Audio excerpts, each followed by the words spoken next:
आकाशवाणी गोरखपुर से प्रादेशिक समाचार।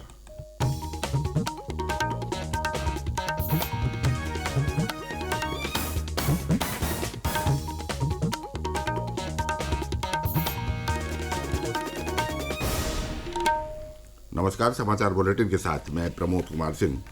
पहले मुख्य समाचार। पहले चरण में प्रदेश की 8 लोकसभा सीटों के लिए कल से नामांकन प्रक्रिया हुई शुरू। कई प्रत्याशियों ने लिए नामांकन पत्र। मुख्य निर्वाचन अधिकारी ने कहा, चुनाव प्रचार के लिए धार्मिक स्थलों का नहीं कर सकेंगे इस्तेमाल। जात या संप्रदाय की भावनाओं के आधार पर भी नहीं की जा सकेगी अपील। प्रदेश भर में मतदाता जागरूकता के लिए विभिन्न कार्यक्रमों का किया जा रहा है आयोजन। मतदाताओं से ज्यादा मतदान करने की जा रही अपील। और समाजवादी पार्टी ने प्रदेश की 5 और लोकसभा सीटों के लिए घोषित किए उम्मीदवार।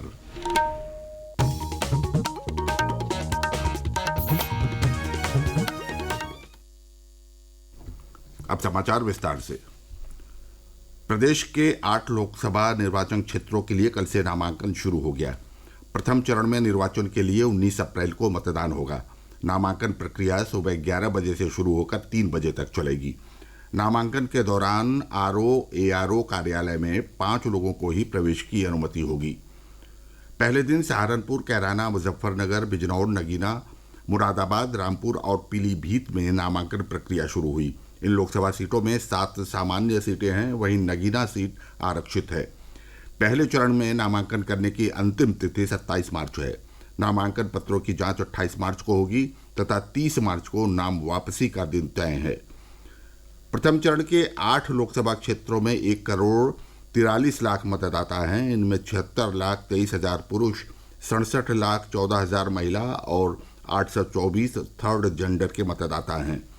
इस चरण में होने वाले मतदान के लिए कुल 7,000 से अधिक मतदान केंद्र तथा 14,842 मतदेय स्थल बनाए गए हैं। चुनाव में व्यय की अधिकतम सीमा प्रति प्रत्याशी 95 लाख निर्धारित की गई है। हमारे प्रतिनिधि ने जानकारी दी है कि पहले चरण में शामिल पीलीभीत लोकसभा सीट के लिए नामांकन प्रक्रिया कल से शुरू हो गई। यहां पहले दिन 13 संभावित प्रत्याशियों की ओर से 30 नामांकन पत्र खरीदे गए।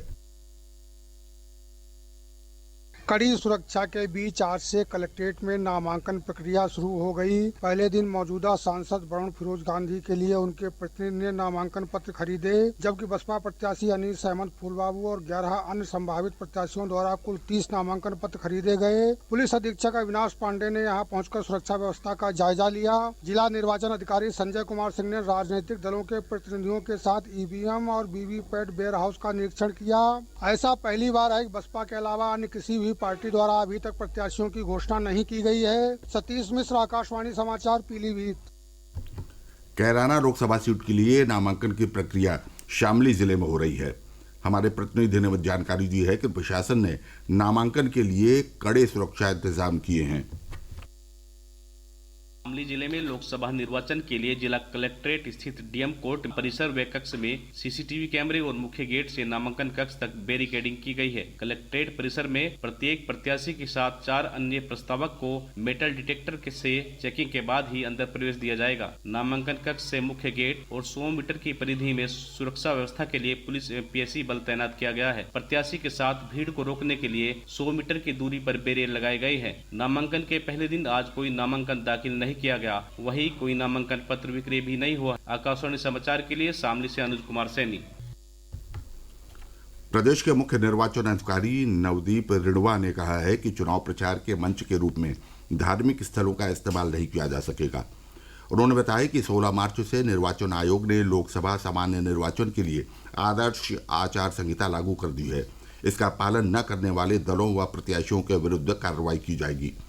उन्होंने बताया कि आचार संहिता के अनुपालन में कोई दल या प्रत्याशी विभिन्न जातियों व समुदायों के बीच मतभेद पैदा करने वाली गतिविधियों में शामिल नहीं हो सकेगा। साथ ही दूसरे दलों के नेताओं या कार्यकर्ताओं के निजी जीवन की आलोचना करना आचार संहिता के उल्लंघन के दायरे में आएगा।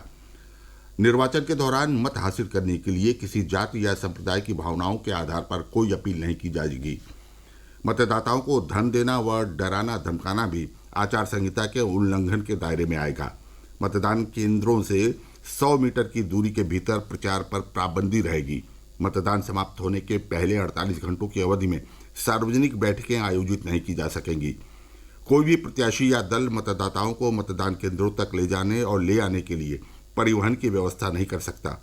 उन्होंने कहा कि कोई भी राजनीतिक दल अपने समर्थकों को किसी भी व्यक्ति की अनुमति के बिना उसकी निजी भूमि, भवन परिसर की दीवारों आदि पर पोस्टर, झंडा व बैनर नहीं लगा सकेगा।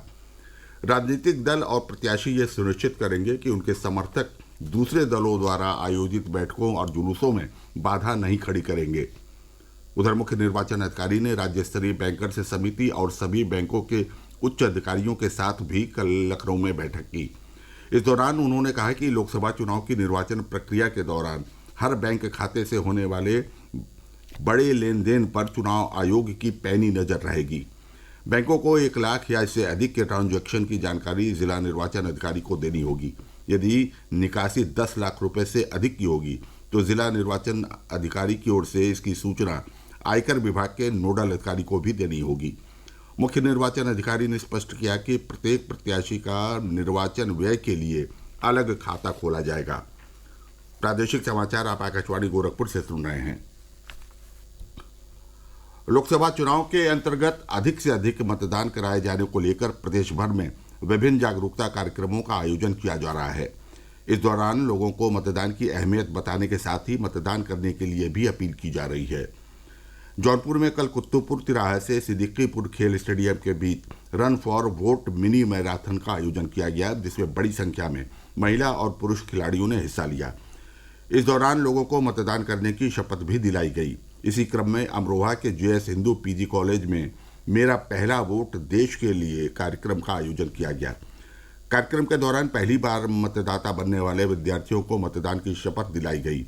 गोरखपुर, देवरिया, कुशीनगर, महाराजगंज, बस्ती, अयोध्या और भदोही जनपद में भी विभिन्न गांवों में मतदाता जागरूकता कार्यक्रमों का आयोजन किया गया।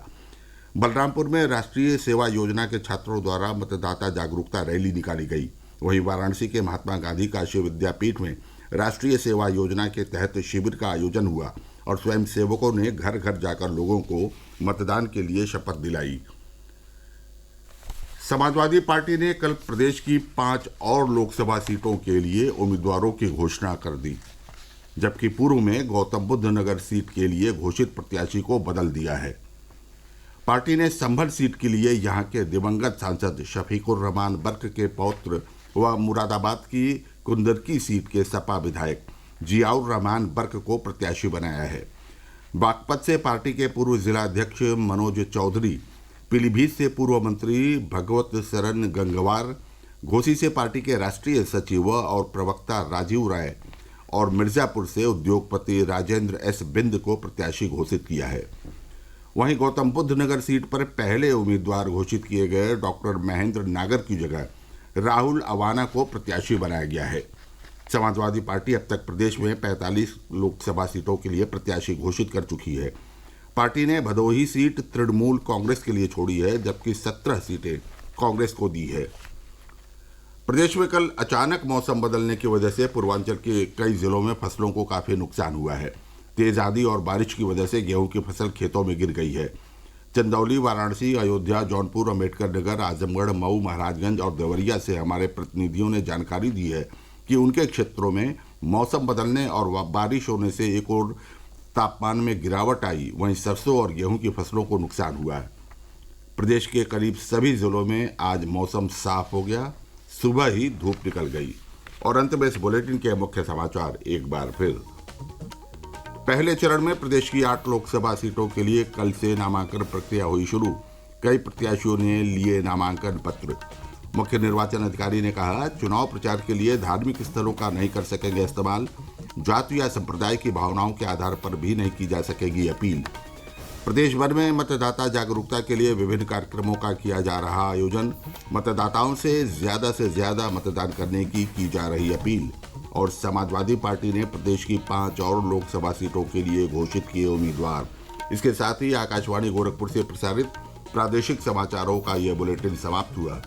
नमस्कार।